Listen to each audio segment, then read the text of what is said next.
Nzambe se moko ya solo pe ya bomoi ya pambola bino banso na kombo kitoko ya Yesu Kristu oyo azali médiateur ya biso oyo Nzambe avandisa na loboko ne ya mobali oyo likolo pe azali kointercede mpo na biso. Nazali kotondo Nzambe botondi, Nzambe tata Yesu Kristu pe tata na biso mpo na libakuli apesi ngai lelo mpo nakoka kopartage na bino lilobali ya ye. Ezali wa bino ndeko Tito Ngbanda. Nazali kotombela bino boye bolamu na émission Que dit la parole de Dieu, lilobali ya Nzambe elobi nini. Lelo tokobanda série ya enseignement likolo ya motuna moye eloko nini ekolo to moto esengeli asala po azwa délivrance ya Nzambe ya solo. Eloko nini ekolo to moto akoki kosala po azwa délivrance ya Nzambe ya solo. Oyo mateya maye tozo kopesa ezali mpona bareste fidèle ya ekolo, mpona baebanso batikala o batingama na Nzambe ya solo, quelle que soit ba circonstance ya bomoi. Mateya maye tokopesa ezali mpona ba oyo na kati ya ekolo bazali kondima ete Nzambe mokeli azali solution mpona ekolo na bango. Po ete ekolo to moto akoka kozwa délivrance ya Nzambe ya solo, ekolo ena to moto mona esengeli asala biloko biye. Eloko ya liboso esengeli ekolo wana to moto mona a reconnaître que ayeba ete banzambe bazali mibale pe batata elimo bazali mibale ana mokili. Eloko ya mibale ya koyeba ya kosala ezali koyeba ete etumba na biso lelo ezali na mosuni na makila te meza na elimu. Eloko ya misato ya koyeba esengeli ete ekolo ena to moto mona azonga epai ya Nzambe ya solo pe atika Nzambe ya solo arenie sur ye. Eloko ya mine esengeli koyeba pe kosalela fungola mitano, donc les 5 clés o moto akosalela ngo po azwa eloko epai ya Nzambe ya solo.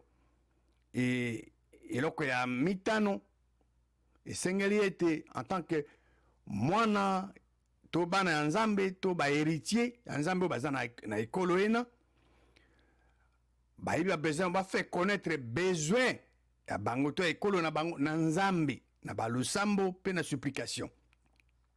Donc ba reste fidèle ya ekolo bayebi tina na mayemitano na oti kolobawa, parce que pona ko délivrer ekolo ezate ke bato banso ya mboka nde bakosala po ete mboka eza délivrer. Ezali toujours ba reste fidèle bao batingamaka na Nzambe o bakobaka kosalela Nzambe ya solo ekozala bato muke pona bango délivrance kosalama. Toko aborder pona biso ya liboso ekolo to moto oyo alingi azwa délivrance ya Nzambe ya solo esengela reconnaître ayeba ete na mokili tozali banzambe bazali mibale pe batata elimu bazali mibale. Tozali na Nzambe oyo ya solo mokili ya likolo na se ya biloko biso pe Nzambe ya lokuta le faux Dieu oyo abiangami Zabulu. Yesu Kristu na nzoto na ye asekwa akendeki kokutana na Saul, plus tard akomi apôtre Paul po apesa ye mission Yesu Kristu apesaka na Paul ekomami na buku ya Acte chapitre 26 tokotanga verset 17 pe 18. Acte 26 17 18 abinga na poni yo na katikati ya peuple oyo na katikati ya bapagano vers qui je t'envoie na zongisi yo na tindo epa na bango pona nini po ete okufungula bango miso. Bato bana bazaki na miso na bango physique baza komona nango me miso nini ba miso ya elimu ya motema po ete balongwa na molili po baya na mwinda, balongwa na nguye ya Satana po baya na nguye ya Nzambe po ete bazwa na kondima na ngai bolimbisi ya masumu. Selon baverset mibale oyo totangi ya buku ya Acte 26, eloko nini ekosalama ntango miso ya mitema ya bato ezokofungwama. Eyano eza bobele na esika wana touti kotanga. Bino na ngai toyebi ete ekolo ezali composé, ezali formé na bato bamibali mpe basi. Mais soki miso ya bato ndenge to mission bapesi na Paul, Jésus-Christ apesi na apôtre Paul, soki miso ya mitema ya bato efungwami, liloba Nzambe elobi ete bato bakolongwa na molili mpo baya na mwinda. Bamibali mpe basi bazali bobele na choix mibali ya kosala.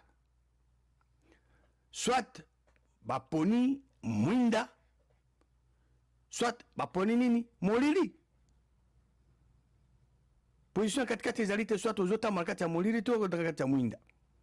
Vrai Nzambe mokele ya likolo na sa biloko biso, Nzambe ya solo aza mwinda. Zabula aza ténèbre, aza molili. Olingi otambola na kati ya mwinda to olingi otambola na kati ya molili. Nzambe nini yo olingi a régner sur yo pe a régner sur ekolo na yo? Est-ce que olingi ke Nzambe ya solo o aza mwinda na régner sur yo to ekolo na yo, to olingi faux Dieu Zabulu o aza molili? Kasi ngai nako bondela na yo po ete opona nde Nzambe ya solo, po ete Nzambe ya solo achangeaka te.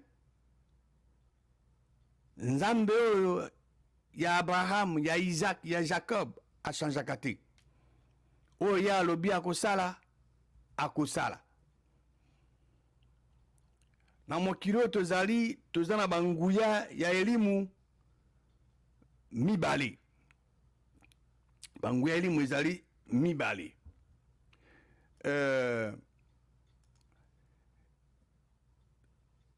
Tozokomona nguya ya Nzambe ya solo pe nguya Nzambe ya lokuta, le faux Dieu. Tout le monde dit mané polele na Acte chapitre 26 verset 17 et 18 to tanga. Banzambe mibale bazali mentionné wana. Et puis nguya mibale wana pe zali mentionné wana. Donc il y a deux puissances spirituelles antithétiques disponibles dans ce monde. Nous avons nguya ya Nzambe ya solo, Elohim, Nzambe, Mokeli, et puis nguya ya Satan, le faux Dieu, le diable. Ekolo oyo to moto oyo alingi a bénéficier na délivrance ya Nzambe ya solo, et sengela ayeba que na mokili oyo tozali batata elimu bazali mibali. Soko oyebi ekolo akopona Nzambe nini Nzambe nini to tata nini yalinga elimu alinga a utiliser. Moto azana choix. Donc na boyebaka ke na mokili tozana batata elimu mibale eko permettre yo to ekolo basala choix na bango. C'est très important. Na mokili tozali esengeli ekolo to bato ya bazana ekolo bayeba que bato banso te na mokili bango banso bazali bana ya Nzambe ya solo. Non. Yesu Kristu ayebisaki bokeseni bona to distinguition wana ya banzambe mibale na bafarisien na évangile ya Jean chapitre 8 tokende na Jean na évangile ya Jean chapitre 8 tokobanda kotanga à partir du verset 38. Nazali Yesu Kristo alobi boye nazokoyebisa bino o mae oyo namoni epa tata na ngai. Tata Yesu Kristo nani? Nzambe ya solo. E bino bafarisien aza kodiscuter na bango, bino bozosala o boyoki de la part ya tata na bino. Natunaki mutuna, est-ce que na mokilo tozali, est-ce que bato banso bazali bana ya Nzambe ya solo? Iyano ezali simple, iyano ezali non te na mokili oyo tozali bato banso bazali bana ya nzambe ya solo te. Mpo na nini? Mpo ete batata elimu bazali mibale. Nzambe oyo, nzambe pe tata ya mokonzi na biso Yesu Kristu, na nzambe oyo ya se Zabulu. Batata ya elimu oyo mibale baza na bana. Nzambe oyo ya solo mokili ya likolo na se aza na bana baye, e pe nzambe oyo ya se Zabulu ye pe aza pe na bana baye. Yesu Kristu alobeli bango yango, alobeli bafarisien polele, ayebisi bango yango. Alors, eloko nini Yesu Kristu akoyebisa na bafarisien awa na verset 41 à Jean chapitre 8, totanga Jean 8 verset 41, bozo kosala misala ya tata na bino. Yesu Kristu azoyebisa bafarisien aza kodiscute na bango ke bozo sala ba œuvre ya tata na bino. Bango bafarisien bazongisili yano balobi na ye, tozali bana ya makango te, tozala na tata ka ase moko Nzambe. Na verset 41 à Jean 8, Yesu Kristu alobi na bafarisien ke bafarisien bazosala œuvre misa ya tata na bango. Tata ya bafarisien azalaki tata ya Yesu Kristu te. Bafarisien bazongisi yano na Yesu Kristu, balobi na Yesu Kristu tozala obe na tata se moko Nzambe. Et yano oyo bango bafarisien bapesi na Yesu Kristu ezoko continuer jusqu'à aujourd'hui, hein, tilelo. Bana ya Zabulu bakoloba toujours que toza obe na tata se moko Nzambe. Yesu Kristu aza koloba vérité bosolo na bango. Kasi bafarisien Yesu Kristu ayebisi bango bafarisien na bazosala nini misala ya tata na bango. Tata na bango nani? Zabulu. Tokotanga sikoyo tokomona yango na kati ya na makomi. Tokeye na verset 42, totanga ti na verset 44. Il y a Jean chapitre 8. Jean 8 verset 42.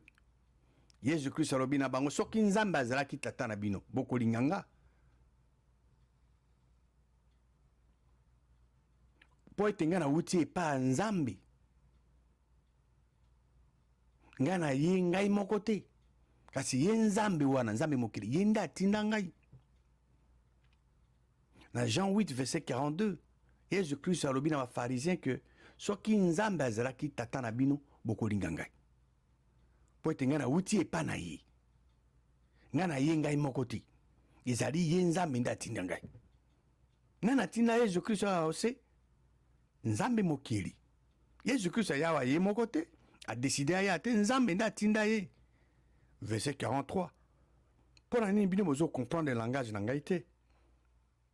Po ete bino bokoyi koyoka maloba liloba ya ngai te. Lokola bafarisien bazali ko comprendre le langage ya Yesu Kristu te, Yesu Kristu aza akoyebisa na bango polele tata na bango azali nani. Jean 8 verset 44. Vous avez pour père le diable. Tata na bino Zabulu. Est-ce que yon de comment si on de combat au sengeli na dictionnaire pour comprendre le que Jésus Christ azolo bawa. Alobi polele. Vous avez pour père le diable. Tata na bino Zabulu. Bolingi boko kisa posa na ye, posa tata na bino. Azalaki mobomi uta e bandela. Zabulu azaki mobomi uta e bandela. Rappelez-vous, Caïn azaki mwana na ye. Caïn abomaki nani? Abel. Donc première personne ya kusala abotama mbotama ya sika Zabulu ezali Caïn. Et ye Zabulu azaka jamais ko zalakati ya bosolo. Po ete bosolo ezala kati na ye te. Soka azolo bo lokuta, azolo ba o ezuta na motema na ye po azali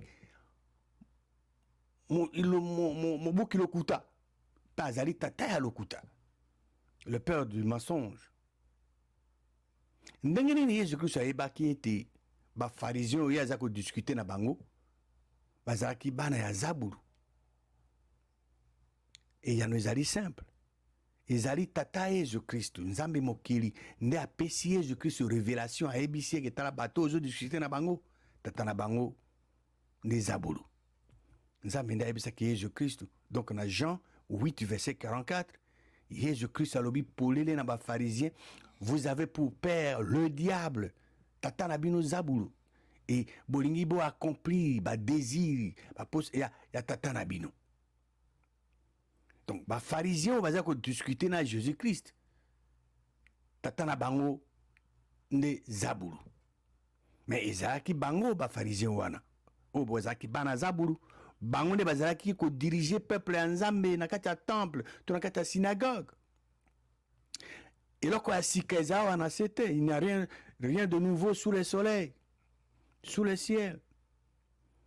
Et là, quoi, ils arrivent vrai les lois dans l'église.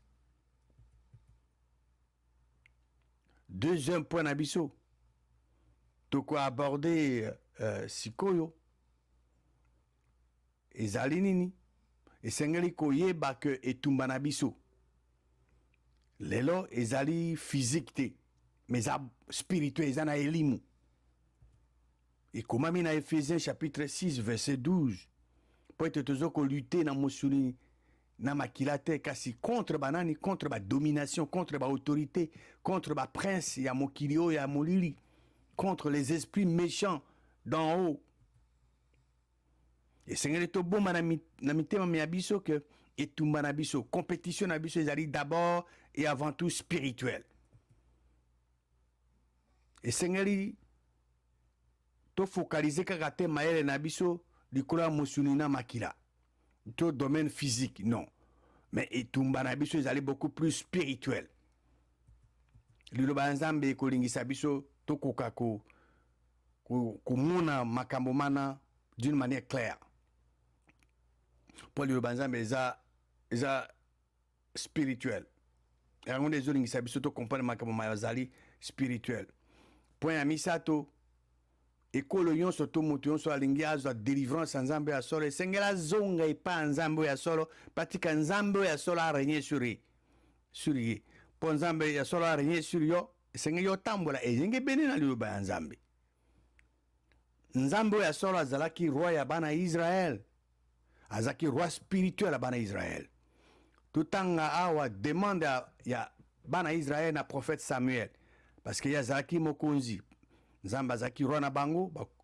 Ti alongoli bango na Égypte, a komisi bango na terre promise. Azayo continue ko régner sur bango à travers ba juge, ba prophète awa Samuel. Tout en 1 Samuel 8 à partir verset 4 et 8.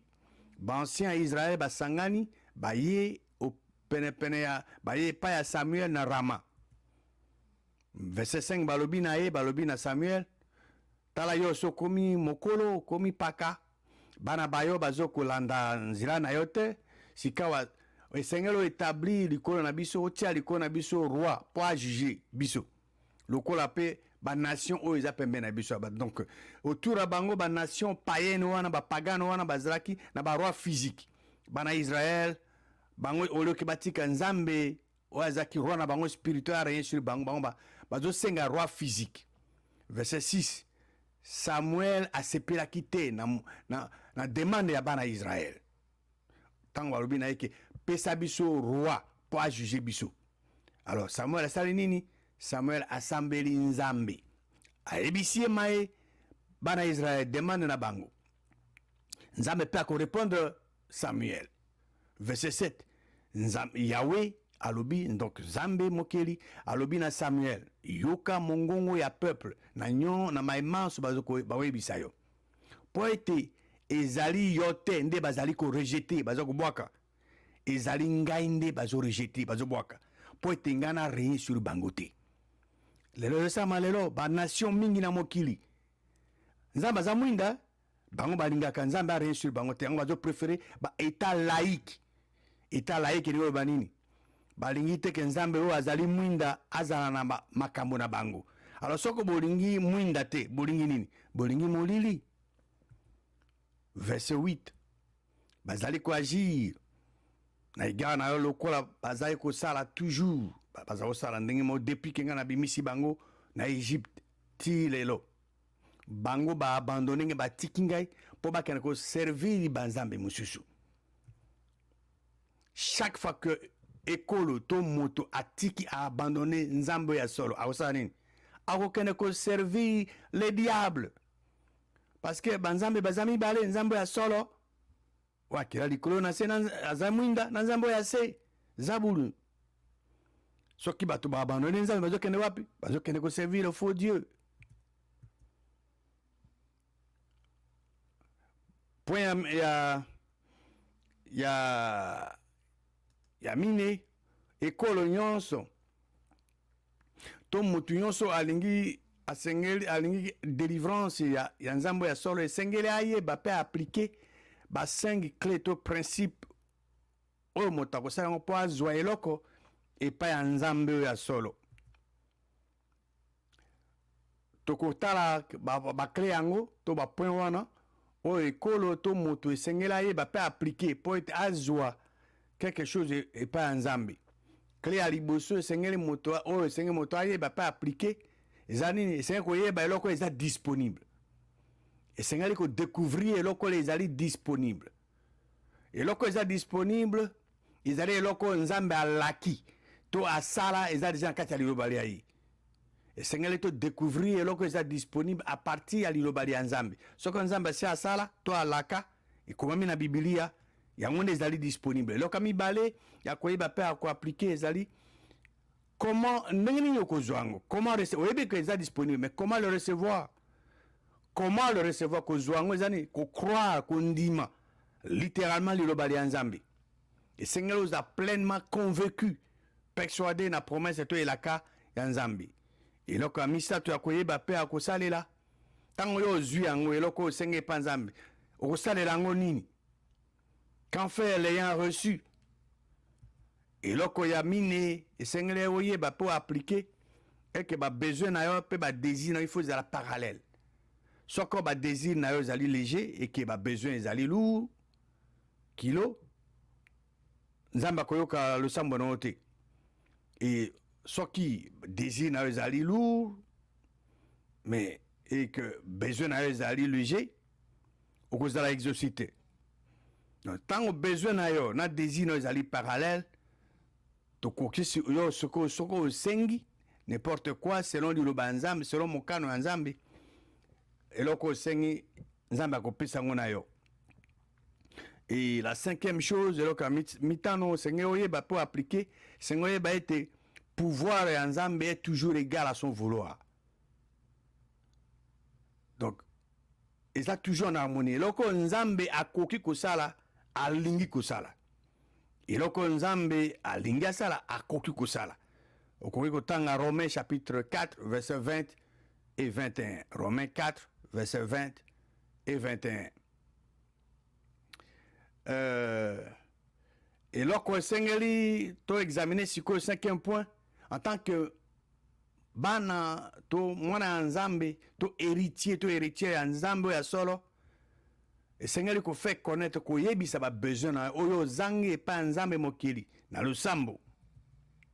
Et comme na Philippiens chapitre 4 verset 6 il dit que s'inquiétez, ne vous inquiétez de rien car si na nyonso esengeli fait connaître ba besoin oyo zangi e kozala yo ya ekolo to ya yomoko ukufait connaître na nani na nzambe mokili na losambo na ba supplication pe na ba action de grâce na botondo kay botondo nzambe botondi. Donc ba reste fidèle ya ekolo esengeli ba s'inquiéter na wota ko yebisa bino ke po ekolo ezala délivrer ezata que population mobima ya mboka nde bango nde basifo bandima non ezaka toujours na poignée ya bato toujours bengo le reste fidèle ba oyo batingamaka na nzambe toujours o bayebi ke nzambe nde solution pona mboka pona ekolo na bango bato bana bango nde bango esengi ba s'inquiéter te mais bango en toute chose esengi ba fait connaître besoin eza ekolo na bango to ya bango moko et pas nzambe mokili na balosambo na supplication pe avec des actions de grâce. Eloko nini ekolo to moto esengela sala po azwa délivrance ya nzambe oya solo po ete ekolo to moto akoka kozwa délivrance ya nzambe oya solo ekolo ena to moto mona esengeli ayeba mai na kotanga na tanga yango déjà komi na suka na ningi na zongela yango eloko alibuso ko reconnaître oye koyeba que na mokili oyo tozali banzambe bazali mibale mpe batata elimu bazali mibale.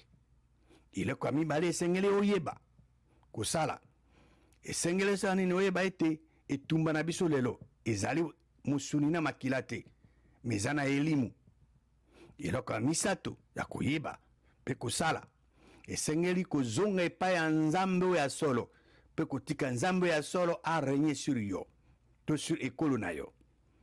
Eloko ya mine ya koyeba mpe kosala, esengeli koyeba mpe kosalela bakle mitano, principe mitano oyo ekolingisa yo kozwa eloko epai ya nzambe oyo ya solo. Na eloko ya mitano ezali ete ozali mwana ya nzambe, ozali héritier ya nzambe mpo na besoin ekolo na yo to yo moko esengeli kofaire connaître yango na nani? Na nzambe, na balosambo mpe na supplication mpe avec des actions de grâce. Et na kozongela rapidement 5 choses wana oyo esengeli koyeba na euta koloba ngo tout à l'heure. Esengeli koyeba nini? Koyeba ce qui est disponible. Donc ekolo to moto esengeli ayeba eloko nzambe alaki na kati ya liloba ya ye. Okokende na kati ya liloba nzambe mpo découvrir eloko eza disponible. Eloko ya mibale ya koyeba mpe kosalela, esengeli koyeba comment le recevoir. Le comment est de croire littéralement à la parole de Dieu. C'est être pleinement convaincu de la promesse de Dieu. Eloko ya misato oyo koyeba mpe koappliquer, quand faire rien reçu. Ozwi yango sikoyo, il faut sala yango, il faut salela yango ndenge mpo na eloko osengaki nzambe apesa yo. Eloko ya mine ya koyeba mpe kosalela, esengeli koyeba ete babesoin na yo na badésir na yo esengeli eza parallèle, eza en harmonie. Esengeli ogarde obomba babesoin na yo na badésir na yo en équilibre. Eloko ya mitano nalobaki ete vouloir ya nzambe eza toujours égal na pouvoir na ye. Eloko nzambe alingi, nzambe akoki kosala. Esengeli koyeba yango que nzambe non seulement azali capable, kasi alingi toujours accomplir chaque promesse énoncée dans sa parole. Na mbala ekoya tokokende na liloba ya nzambe mpo totala ndakisa. Na kati ya liloba ya nzambe moto moko azalaki na babesoin na ye mpe bakle mitano oyo nauti kotanga esalamaki na bomo ya moto mona. Mais après ça tokotala mpe makomi mpo totala exemple ya ekolo oyo bazalaki na besoin mpe basaleli baprincipe oyo mpe bazalaki toujours exaucé. Tokomona na kati ya liloba ya nzambe mpo ete biso mpe togarde yango na intelligence na biso, tokoka kosalela yango, surtout bareste fidèle mpo na délivrance ya mboka na bango mpe mpo na bomoi na bango moko. Nzambe ya bomoi mpe ya solo apambola bino banso na kombo ya elonga ya mokonzi na biso Yesu Kristu.